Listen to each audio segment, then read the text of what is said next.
alunos, olá alunas! Olá professores, professoras, eu sou Laércio de Mello e o craque da redação, Marcos Geronasso, na ponta da linha. Tudo bem, Laércio? Sempre bem. Sempre bem. Sai Digital, o povo arrasando em todas as esferas, inclusive azulzinho, exato, pelo Sai Digital, exato. Não é? Essa mensagem. Subliminar, inclusive.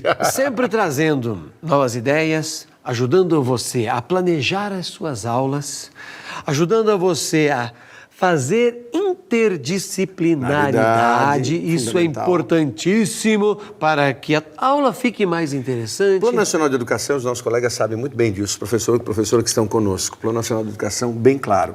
As aulas isoladas, a aula com o conhecimento estagnado, ela está com os dias contados. Aquela aula em gavetinha, né? Uma hora geografia, outra hora português, outra hora literatura, outra hora história. Passou do tempo de mudarmos. Aliás, aquela velha frase é muito verdade, né? Duas coisas demoram para mudar: a igreja e a escola. Sem dúvida. A igreja mudou muito com o Papa Francisco, e a escola está patinando. Precisamos dar um salto aí. Necessário. Perfeito. E a nossa conversa de hoje, Laércio, para o nosso aluno também e para o professor colega que está conosco. Boa conversa de hoje, né? Globalização e poesia. Em princípio, eu ia dizer que não tem ligação. Nada a ver, né? Pô, o que tem a ver globalização com poesia? Da onde você tirou isso? Ficou louco, né? Não tem como. Porque aqui dá para você dizer que o conhecimento da geografia é muito possível, sim, viável. Aqui você coloca a história, se você quiser. Sim, e aqui história. A literatura. Sim. Então, nós temos duas situações que vão se combinar agora. Perfeito. E tomamos como referência um homem, um dos grandes homens da nossa literatura, que está aí na mão, né? Carlos Drummond. Tá aqui bonitinho para você. Um dos gênios da nossa literatura. E nós vamos usar como o start, né? Aquilo que dá saída, que dá a largada para nós, para discutirmos a globalização na poesia, Eu Etiqueta. Perfeito. Aliás, o nome já diz tudo, né? Eu Etiqueta. Diz tudo, e mais ainda, Alessio, no sentido de tempo. Ou seja, esse poema que Laércio escolheu e utilizará como mote, base da nossa aula, não foi escrito ontem. E nem antes de ontem. E não foi escrito sequer no século XXI. Esse poema foi escrito lá atrás. Então, agora, só para situar um pouquinho, né? Então, quando pensamos em poesia, nós vamos olhar agora para um autor da geração de 30, Laércio. Carlos Drummond de Andrade, geração de 30.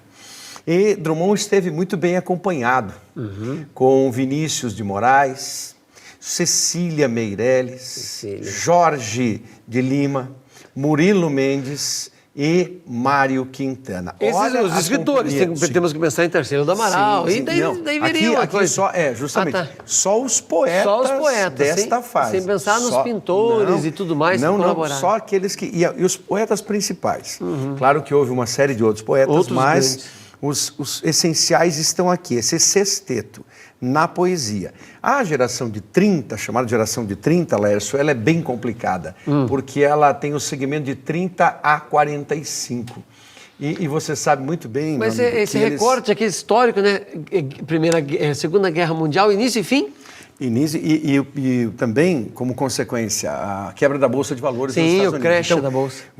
Essa geração, ela herda ainda os elementos do fim da Primeira Guerra, ela carrega a dificuldade financeira por causa do que aconteceu nos Estados Unidos em 29. Uma depressão muito forte. E ela perpassa todos os antecedentes e toda a Segunda Grande Guerra.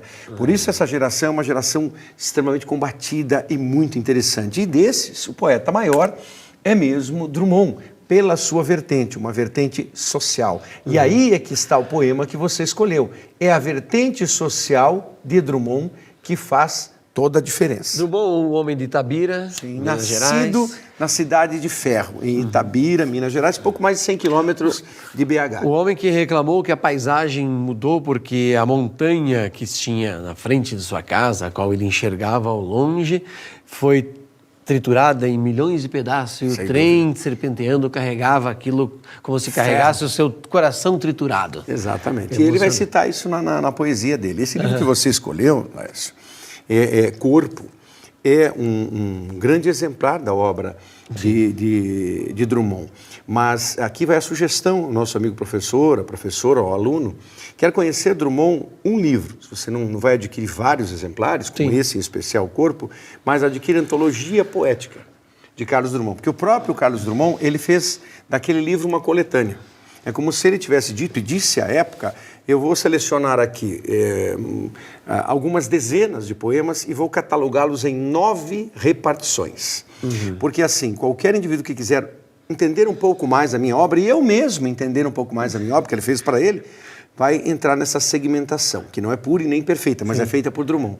Então, ela tem todo o aval do autor. Legal. Então, vamos fazer o seguinte, quando você vai lendo, eu vou correndo aqui o texto e a gente vai discutindo para dar subsídio para os nossos professores e alunos. Eu, etiqueta. Em minha calça está grudado um nome, que não é meu de batismo ou de cartório, um nome estranho. Especificamente aqui no meu blusão, traz lembrete do quê? De bebida, estranho, que jamais pus na boca nesta vida, jamais pus na boca nessa vida. Em minha camiseta, a marca do cigarro, que não fumo, até hoje não fumei. Mas minhas meias falam de produto que nunca experimentei, mas são comunicados a meus pés. Meu tênis proclama colorido de alguma coisa não provada por este provador de longa idade. Meu lenço, meu relógio, meu chaveiro, minha gaveta e cinto, e escova e pente, meu copo, minha xícara. Aqui é interessante, né, Lécio? Ele vai quantificando tudo, ele vai trazendo a substantivação, sabendo que todos esses têm marcas. Olha só, aqui é interessante você discutir com o seu aluno. Eu já fiz isso em sala de aula. Sim. Peguei esse poema, combinei uma semana antes com eles que eles iam arrancar as etiquetas das suas camisas, daquelas que dava para arrancar do tênis. Sim. Então eles tinham que me trazer 5 etiquetas, cada um. 5 etiquetas, poxa. E tínhamos um mapa do mundo. Porque eu consigo reproduzir um mapa do mundo fácil, eu só estico um papelão ou aquele papel craft que chama, o papel tigre, estico na parede, reproduzo com um projetor, dou um trabalho para eles desenhar, porque eles têm que vir desenhando. Mas uma sala vai desenhar os 200 países em 15 minutos. Vem, risca ali rapidinho com um pincel e estão os países. Agora tem ação... E daí vieram com as etiquetas. Sim, de colar etiqueta. E nós pegamos e vamos colar essas... Vou dar um exemplo prático. A origem. O tênis a etiqueta do tênis Adidas. Onde é que ela foi feita? Foi feita no Brasil. Nós vamos pensar que o tênis tenha sido fabricado aqui. Mas a origem é alemã. Sim. Então, número 1, que foi a etiqueta primeira que nós colocamos, número 1 é onde ela foi feita. Um F. Da primeira que nós colocamos e o F de fabricação. E lá colocamos na Alemanha também o número 1, só que de origem, para que ele possa visualizar. E assim, a Nike, número 2, foi feita, sei lá, na China. Então, 2, F. Mas a sua origem. E daí, Estados Unidos. Sim. Daí 2, O. Então, ele já cria uma legenda e com um grupo de 20 alunos, cada um trazendo 5 etiquetas, aquele mapa gigante fica forrado das coisas que eles usam. Algumas vão se repetir, outras não, só que começa a dar sentido a essa parte do texto que a gente está discutindo. Vamos lá então, pode continuar, por favor. Bota lá a regional da tela também. Então, meu lenço, meu relógio, meu chaveiro, minha gravata, e cinto, e escova, e pente, meu copo, minha xícara, minha toalha de banho e sabonete, meu isso, meu aquilo, desde a cabeça ao bico dos sapatos, são mensagens, letras falantes, gritos visuais, ordens de uso, abuso, reincidência, costume, hábito, premência, indispensabilidade, e fazem de mim homem anúncio itinerante. Espetacular. E quando diz... Fazem de mim homem anúncio itinerante. Beba isso, coma aquilo, vista isto, vista aquilo. As crianças já crescem com um desejo consumista absurdo, né? Com toda certeza. É o tema globalização, mas poderia ser também consumismo. Você pode seguir qualquer linha. A gente só resolveu aqui cercar como globalização. Por quê? O Laércio explica muito bem. Por que globalização? Porque a definição que ele deu, você tem um produto, mas esse produto não necessariamente ele é exclusivo do teu país, na fabricação, na origem. Sim. E na sua divulgação, ou seja, na sua difusão. Então, quando você parte para outros países, aí começa a entender, porque ele foi fabricado na China, mas ele é vendido aqui no Brasil, na verdade, e a origem dele é norte-americana, então você tem uma triangulação. Sim, tem uma triangulação. E aí, origem, fabricação e uso. E uso. E assim Perfeito, vai. perfeito. E alguns produtos ainda, você sabe, vamos imaginar, o tênis. Ele foi fabricado na China, a marca é dos Estados Unidos, mas as peças desse tênis veio de mais de 4 ou 5 países diferentes. É uma coisa sensacional. E aí, por que a poesia grita nessa hora? Então, agora, a escolha da poesia. Porque a poesia trabalha, Laércio, com a abstração. Então, e como eu tenho abstração na poesia, bem clara aí, né? Essa abstração, ela está aqui, vamos fazer o B direitinho. Essa abstração é, na verdade, aquilo que trabalha conosco na conotação ou no conativo. O que Drummond faz aqui é trabalhar com a publicidade. E ele cria esse poema porque ele vai questionar exatamente aquilo que somos, mas não somos mais individuais. Por quê? Porque nós carregamos... E eu digo muito isso quando eu estou na sala de cursinho, de pré-vestibular, e eu tenho ali aquelas cadeiras ocupadas, lá de cá, lá de lá, tem 150, 200 alunos, né? Essa situação. E você começa a olhar aqui, para nós é muito frio em Curitiba, e sobretudo nessa época nós estamos com frio. Então você olha aquela gente toda que não tem uniforme, e eles estão, boa parte deles, com moletons. Os moletons, Laércio, fazem o anúncio de tudo que se possa imaginar, menos de coisas nossas. Eu costumo brincar nessa hora que eu gostaria de ver um sujeito, um paranense, um curitibano, com um moletom escrito assim, uma camiseta, sou mais pinhão e sou feliz. Como pinhão, como pinhão. Isso, só que pinhão não é marca, então, mas as marcas norte-americanas, inglesas, italianas, francesas, enfim, britânicas, seja lá o que vier, né? Elas estão o tempo todo com eles e eles são homens etiquetas, eles são anúncios ambulantes e não são pagos para isso em absoluto. Aliás, eles pagaram para isso. Para fazer propaganda. Para fazer propaganda e porque eles dão um status assim, eu tenho isso. Eu lembro, e a gente convive com parentes dizendo assim, olha, vai para tal lugar, você viaja para inúmeros lugares, certamente alguém já disse para você, traz aquele negócio para mim daquela marca, que tem que ser aquela camisa, mas por que tem que ser? Porque a camisa, né? A camisa, sabe como é que é? E eu vou andar na rua com ela assim, ostentando a camiseta. Homem etiqueta, homem anúncio, homem publicidade. Aqui no Paraná nós temos um polo de confecções. Sim. Na região de Cianorte, produz muita roupa.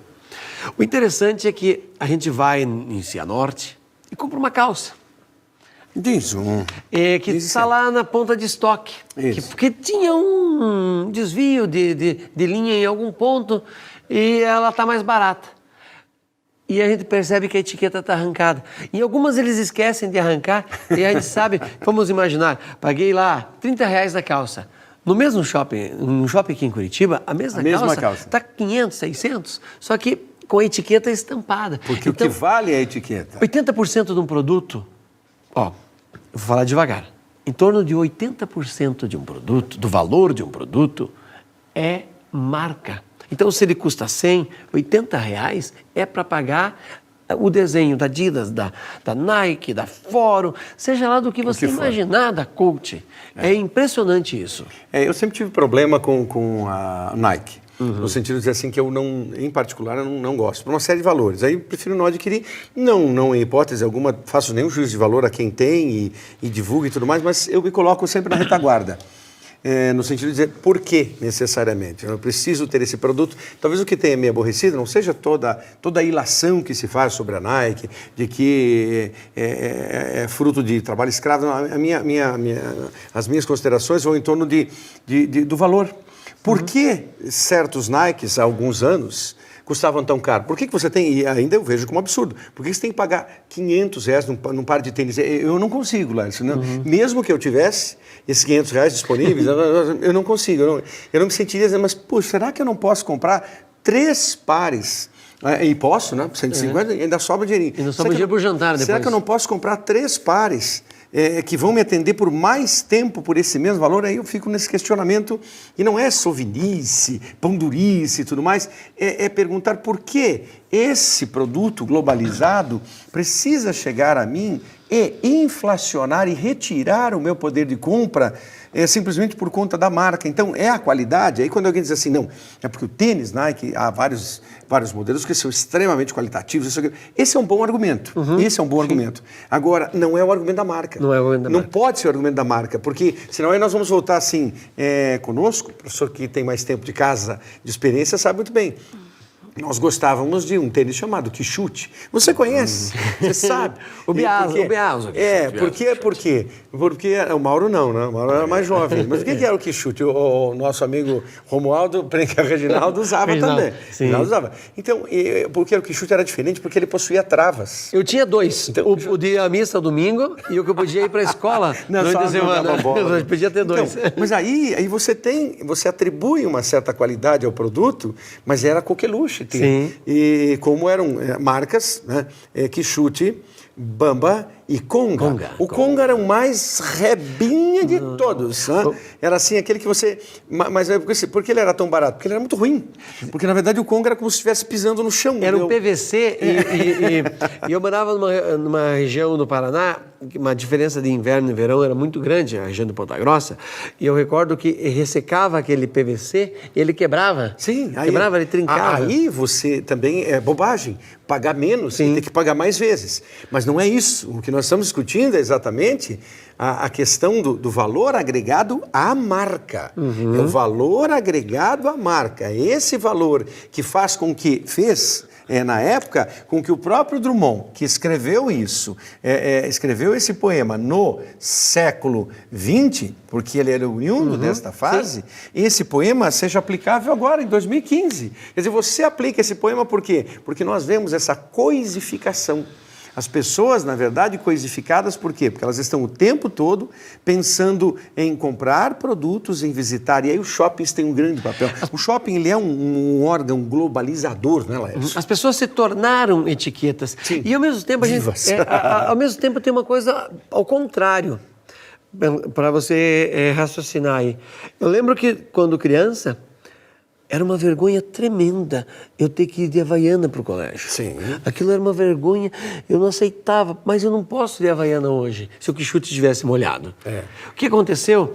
Apareceu uma das musas globalizadas, a Gisele Bündchen, e ela resolveu calçar aquele...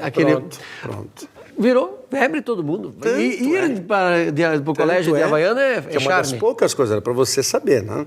Mas pode me confirmar ou não, mas é uma das poucas coisas que os norte-americanos compram dos brasileiros e pagam muito caro para ter um produto nosso. Aí o efeito é esse.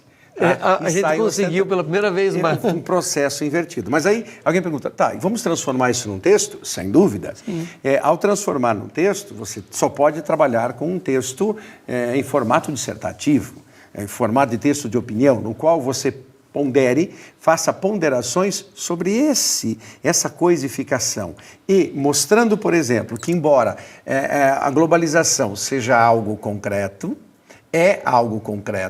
a poesia é abstrato. Só que a poesia explica a globalização olhando para aquilo que se tem como marca de um produto e se atribui ao próprio produto sem que ele tenha esse valor, agrega mais dinheiro, mais recursos por conta da sua importância, da sua relevância, ou porque esse produto ele é menos comum a todos. A grande tática de uma dessas marcas é pegar uma grande personalidade e pagar fortunas para que ele saia com determinado relógio, para que ele use determinado óculos, para que ele coloque o boné na cabeça. Ele sabe que ele está saindo para aquela divulgação. Automaticamente cria uma sensação, e isso é abstrato, de bem, eu vou ser igual àquele cara, ou aquela moça, aquela mulher, se eu vestir aquela roupa. Então, olha quantas coisas possíveis, quantos aspectos possíveis, para nós retirarmos o termo coisa, mas quantos aspectos possíveis você pode elencar com essa temática. Não só o uso da literatura, da abstração, da poesia, que é a linguagem lírica, A linguagem lírica é a linguagem de versos, como você ouviu na leitura, fazíamos a leitura do poema de Drummond. Então, quando ele intitula Eu, Etiqueta, ele está dizendo isso, que eu me deixo levar por essa segmentação de etiquetas. Isso me lembra também, fazendo uma analogia, os clubes de futebol. Sim. Alguns times, em especial, alguns times, sobretudo quando nós temos aquele momento do Campeonato Brasileiro com os grupos, o grupo B, da Série B ou da Série C, perdem valor. Eles não têm mais uniforme. Aquilo ali é um povoado de etiquetas e muitas vezes é da mercearia do Zé da esquina, que é ótimo. Ele teve condições de bancar aquele clube da Série D, da Série C, para ele usar a sua marca. Mas aí é a coisificação da vida e a transformação de tudo em etiqueta. Eu acho engraçado, eu gosto de Fórmula 1. Termina a corrida. O cara ele não se mexe enquanto ele não colocar o boné, porque ele tem que ir lá na frente. Exatamente. O boné que pagou, o centímetro do carro de Fórmula 1 custa uma fortuna para que ele seja a sua marca. Seja a sua marca. E dessa forma, a gente pode relacionar pelo nosso dia a dia. Essa poesia é bem mais longa, dá um debate muito bom, você vai gastar aí um tempo fantástico e além de ampliar a habilidade de análise do aluno. Então, fique claro a você. Cabe um texto com 20 a 30 linhas, um texto com um viés dissertativo ou com uma informação, um texto em forma de comentário, um texto explicativo, no qual você vai ponderar sobre essa situação vindoura, contínua, e a situação que é duradoura, de termos ainda pessoas vivendo da etiquetação da vida. Por aí que vale a pena, não é? Legal. Fica aí a dica, a gente se vê no próximo Sai Digital. Grande abraço.